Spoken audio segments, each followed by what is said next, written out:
प्रिय मित्राणी, मैं डॉक्टर कृष्णा चतुर्वेदी। आज मैं फिर आपके सामने संधि लेकर के आई हूँ। उसका नाम है अयादि संधि।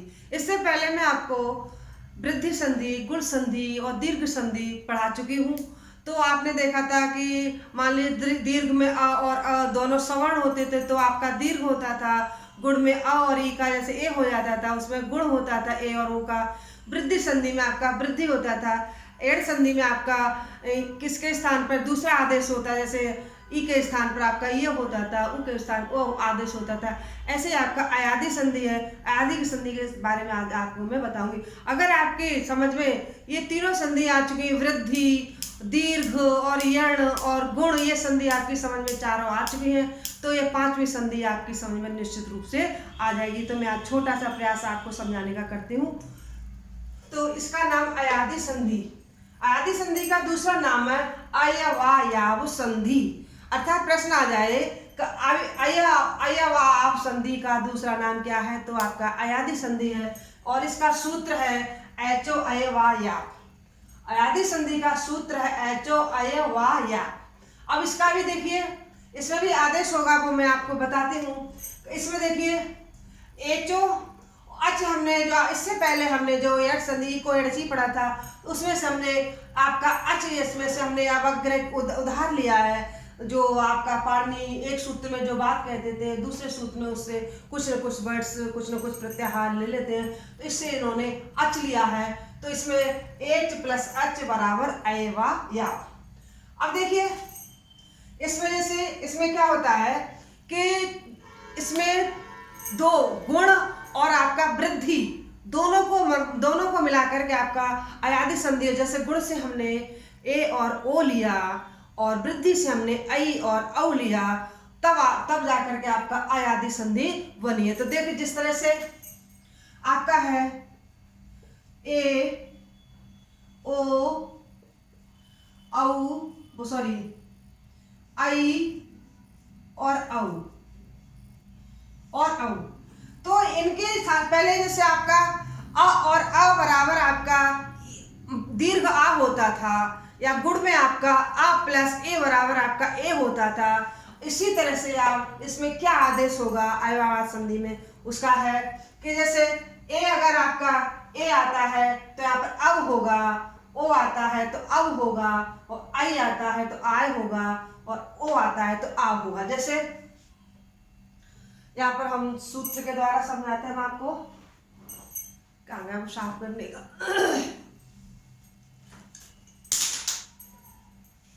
तो इसको हम ऐसे भी लिख सकते हैं। तो ये तो हमने लिया एच, अच और अयवायाव। तो आपका पूर्व संधि, फिर आपका पर संधि, सॉरी पूर्व वर्ण, पर वर्ण, और यहां आपका आएगा संधि वर्ण। संधि वर्ण या जैसे आपका अयवायाव ऐसे हुआ।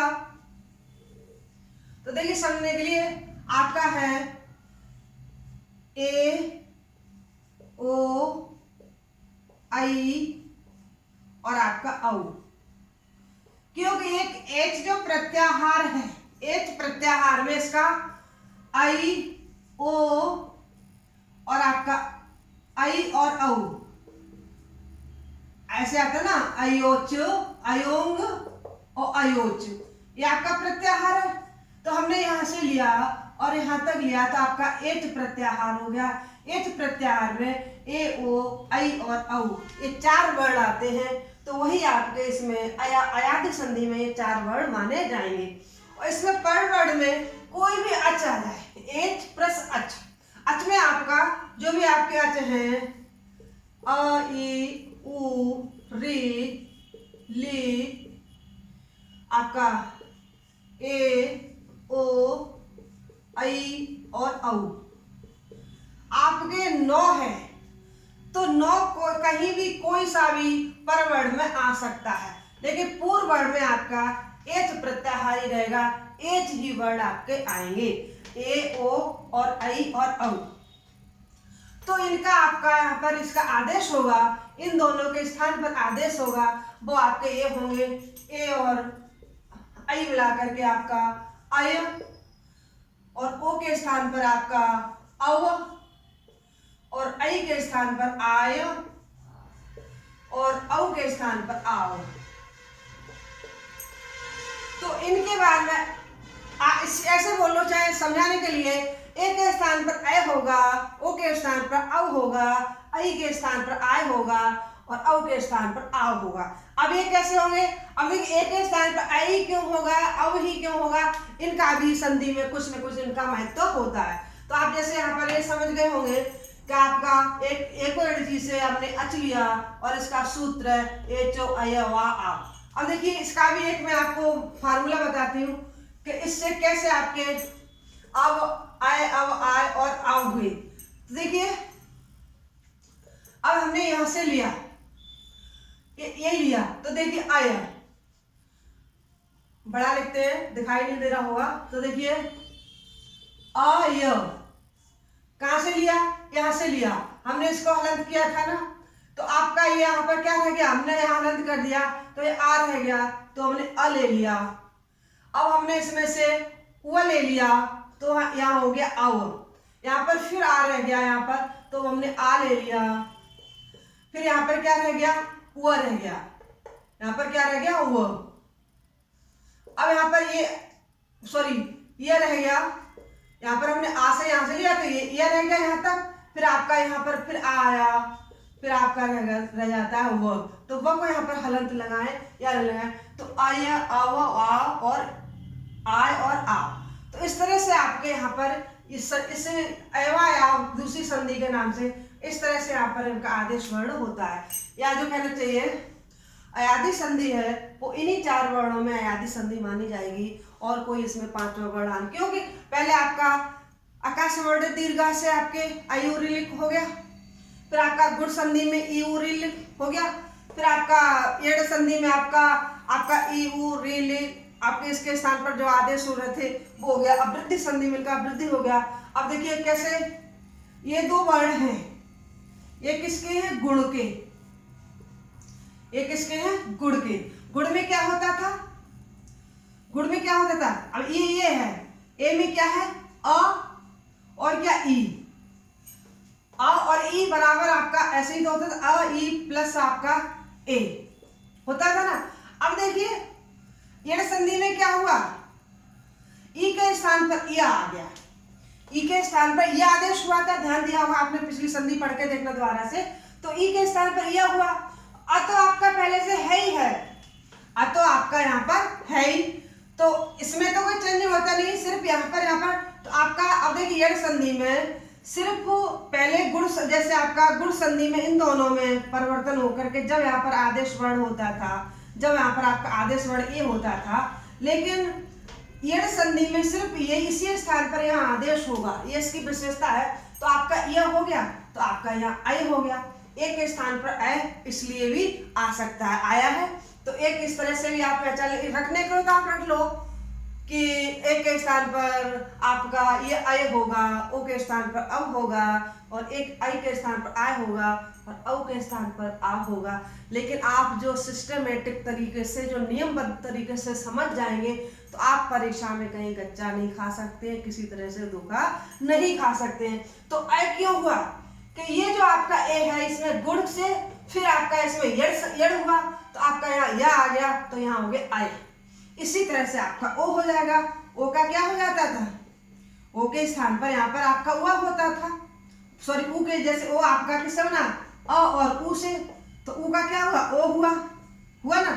तो आपका ओ का पे जाकर के आपका उ के स्थान पर एड़ में क्या हो जाता है? तो यहाँ पर क्या हो जाएगा? अव। क्या हो जाएगा? इसलिए यहाँ पर आपका अव आया है।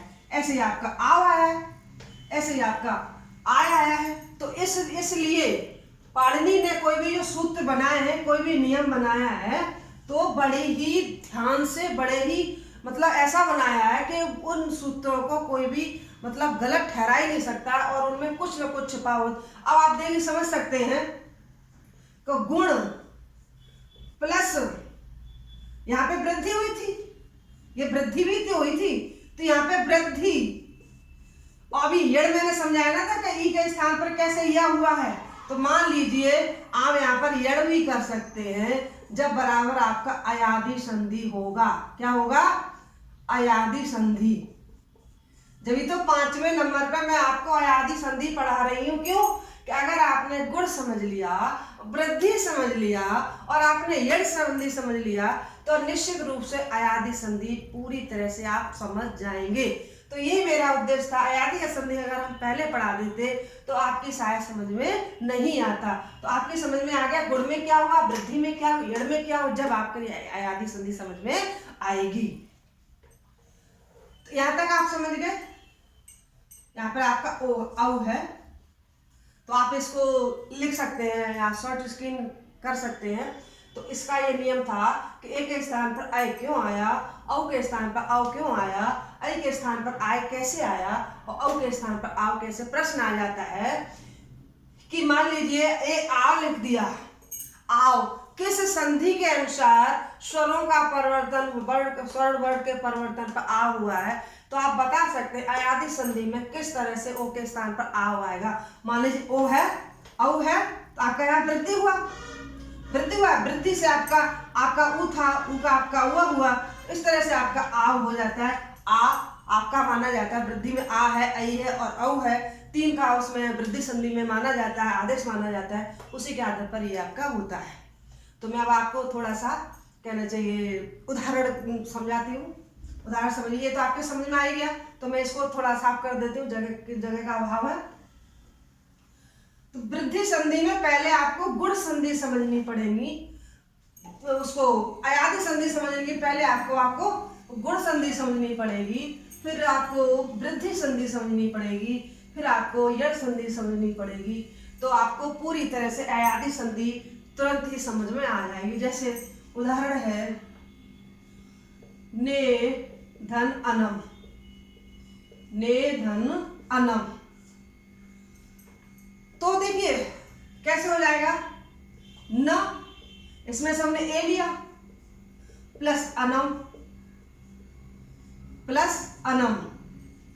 अब ए के स्थान पर अभी हमने क्या बताया था, ए के स्थान पर अब हो जाता है, सॉरी अय हो जाता है। क्या हो जाता है? अय हो जाता है। अब देखिए यहां सिर्फ इसी पर आदेश होगा।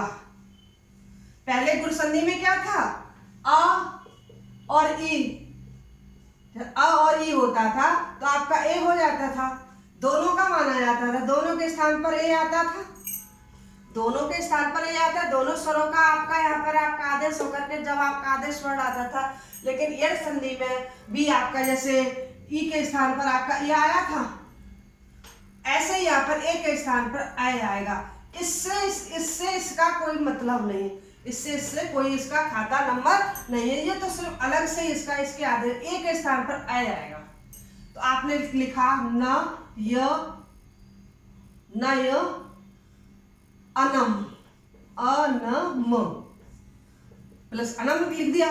अब आप जोड़िए, ना आपका हलंत है, ना आपका हलंत है। जब हमने ए निकाल दिया तो ना आपका हलंत माना जाएगा। तो आप देखिए करेंगे न, अब ए आ है, हलंत था तो आ इसमें आ गया न में।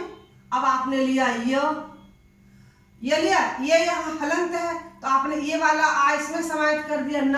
आपका बचा क्या, नम। क्या बचा, नम। तो क्या हो गया, नयनम। समझ में आया ना। ना आपका हलंत है तो ना यहाँ पर पूरा आ गया, यहाँ पे अर्धवार्तिक था, यहाँ पे आपका हो गया आ इसका इसमें समा गया। और आपका ये या था, या हलंत था तो यहाँ पूरा या हो गया। यह आपका अ था वो इसमें न में आ गया, आपका नम बचता है तो आपका हो जाता है नयनम।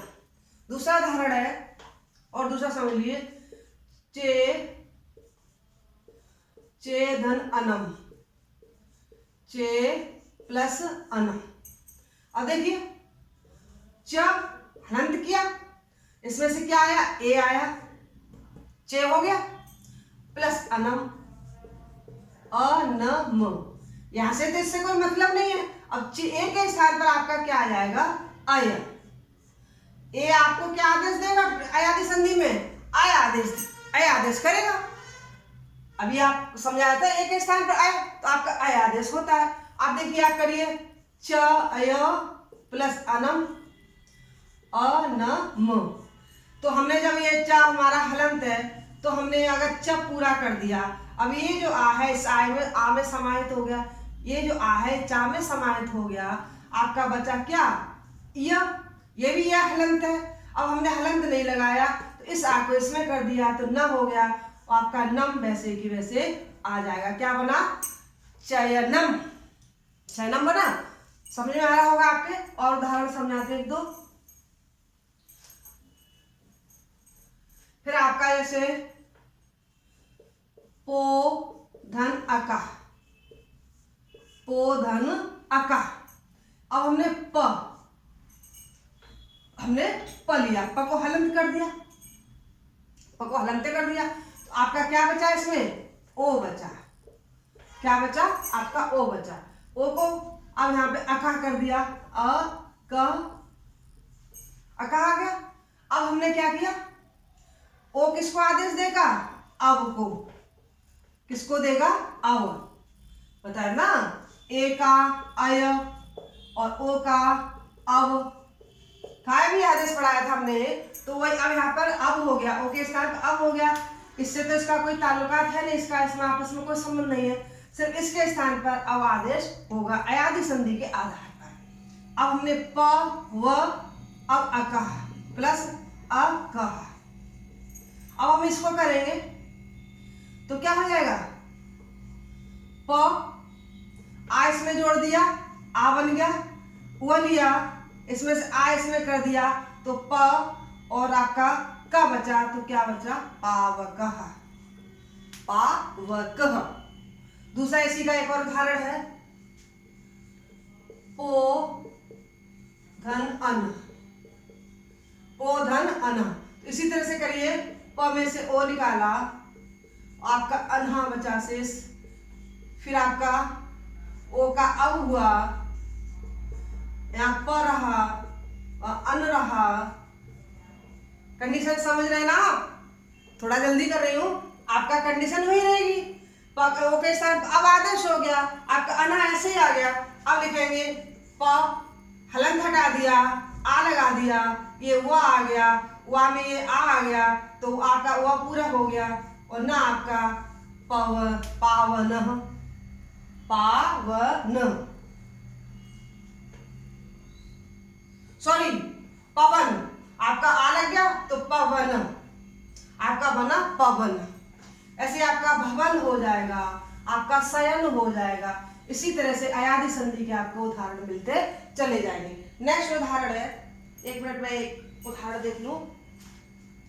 आगे का उदाहरण है जैसे गे धन इका,